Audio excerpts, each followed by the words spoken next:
जय हिंद दोस्तों। बहुत दिन हुआ मैंने अपनी कोई वीडियो नहीं बनाई।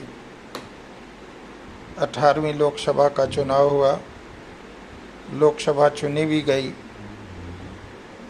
सभी मंत्री नेताओं ने शपथ भी ले ली, चुनाव के नतीजे भी आपके सामने हैं। लेकिन पार्लियामेंट में जो बहस हुई राष्ट्रपति के अभिभाषण पर, उसको देखने के बाद मुझसे रहा नहीं गया और मैं सोच रहा हूँ कि अपने मन की बात आपसे करूं। मित्रों, मुझे ऐसा लगता है कि कुछ लोगों को सत्ता के बिना रहा नहीं जाता।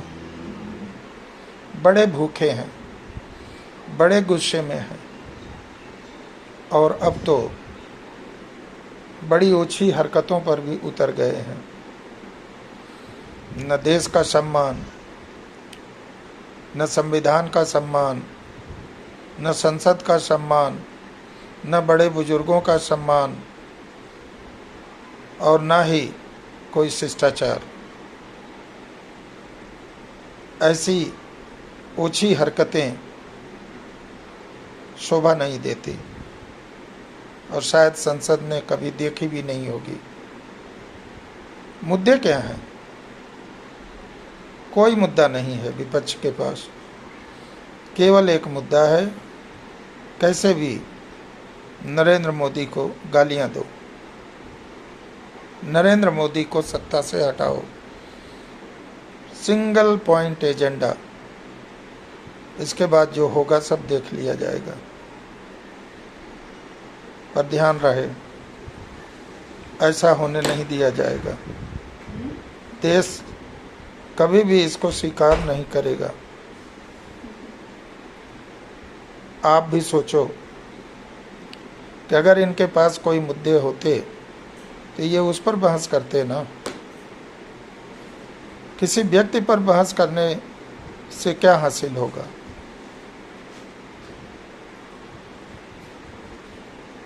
सबसे अहम बात जो नेता प्रतिपक्ष ने संसद में कही वो ये कि हिंदू हिंसक है। इस समय पूरे संसार में ईसाई इस्लाम वालों से, इस्लाम वाले ईसाइयों से, ईसाई से और इस्लाम वाले इस्लाम वालों से लड़ रहे हैं। इसमें हिंदू कहाँ है भाई? जब कभी भी हिंदुस्तान की बात आई तो हिंदुस्तान ने एक ही बात कही कि युद्ध के बाद भी बातचीत ही होती है, सो बेहतर है युद्ध के पहले बातचीत कर लो, समस्याओं का समाधान ढूंढ लो। क्यों एक दूसरे को और स्वयं को खत्म होने पर तुले हो?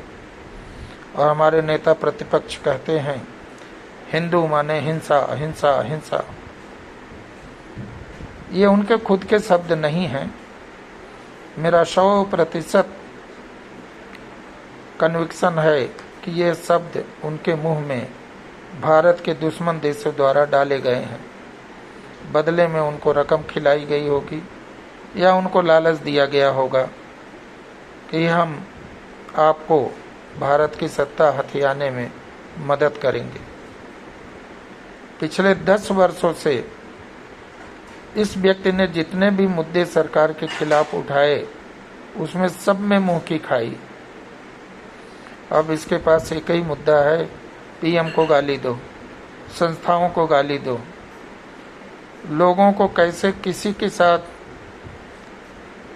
प्रणाम करना, हाथ मिलाना, झुक के करना, खड़े होके करना, ये सिखाएगा। और वो भी अपने से बुजुर्ग लोगों को। हिंदुस्तान में सैकड़ों जातियां हैं, हजारों तरह के लोग हैं, उनका अपना अभिवादन का तरीका है, उनके अपने संस्कार हैं। गैर मुद्दों को मुद्दा बनाओ, जनता को झूठ फैलाओ, झूठे खबरें फैलाओ और अंततोगत्वा माफ़ी मांग लो। मेरे हिसाब से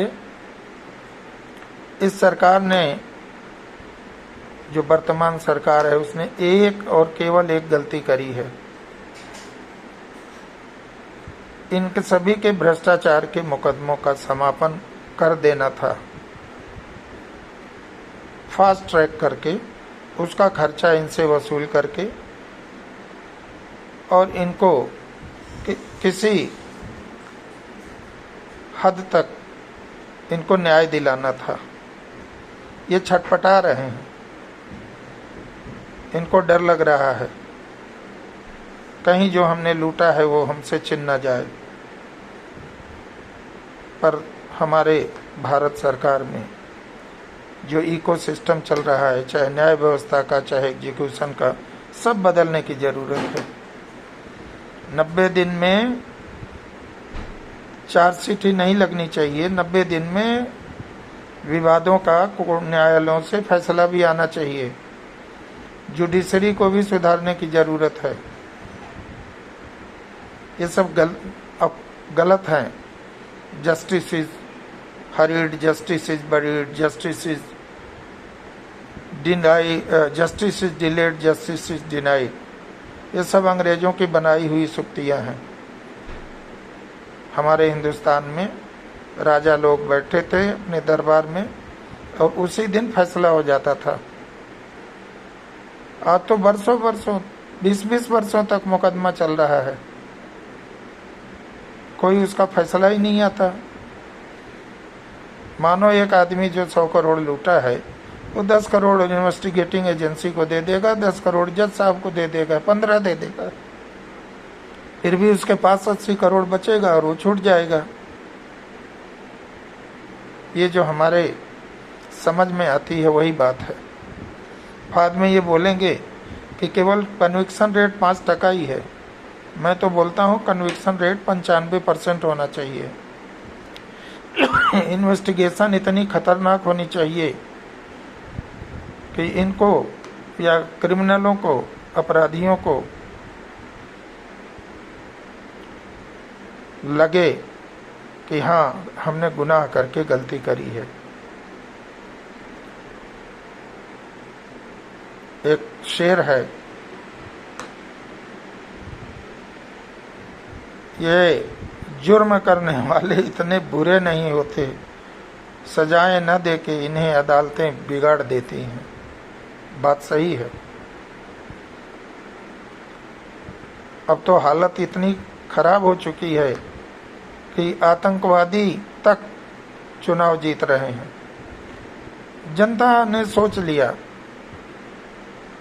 कि न्यायालय, पुलिस, सेना, सरकार सब मिलके उनकी रक्षा नहीं कर पा रही हैं, तो उन्हीं को सरकार में भेज दो जो इन सब पे भारी हैं, अर्थात आतंकवादी। कश्मीर से एक आतंकवादी जीत गया संसद का चुनाव, 2 पंजाब से जीत गए, एक दिल्ली से जीता हुआ है जो वो अभी जेल में है उसके अपनी गैंग के साथ। बंगाल में आए दिन ये कांड हो रहे हैं, आतंकवाद की घटनाएं हो रही हैं। पुलिस उनके साथ है, बाकायदा हिस्सा लेती है। जानता जाए तो कहाँ जाए, अंततोगत्वा वह उन्हीं अपराधियों के शरण में चली जाती है जिन्होंने उन्हें लूटा है, उन्हें सताया है। इस देश में मांडवाली का कल्चर भी बहुत बढ़ रहा है। अपराध करो, पुलिस को खिलाओ, मंत्री को खिलाओ, जज को खिलाओ, वकील के थ्रू, और छूट जाओ। इसीलिए ये मुकदमे इतने दिनों तक पेंडिंग है। त्वरित कार्रवाई और तुरंत न्याय की जरूरत है। इन देश विरोधी आवाजों को कुचलना पड़ेगा, इनको इनका स्थान दिखाना पड़ेगा, वरना देश नहीं बचेगा। एक जुर्म की एक ही सजा होनी चाहिए, और अगर आप नेता ईमानदार हो तो वह जुर्म कहीं भी देश के किस धरती के कोने पर हो, वहाँ आपको उसके खिलाफ आवाज़ उठानी चाहिए। ऐसा नहीं चलेगा कि मणिपुर में का जुर्म जुर्म है, बंगाल का जुर्म जुर्म नहीं है, राजस्थान का जुर्म जुर्म नहीं है। जुर्म तो जुर्म है। दंड प्रक्रिया संहिता में, भारत के कानून में, संविधान में जुर्म की अब पूरे हिंदुस्तान में एक जुर्म की एक ही सजा है। लेकिन प्रश्न खड़ा होता है, वो लागू नहीं होता। भ्रष्टाचार न्याय की को खा जा रहा है। आप इसे रोकें। मिथ्या प्रचार बहकावे में ना आए। देर है अंधेर नहीं है। न्याय होगा और जल्दी होगा। जय हिंद।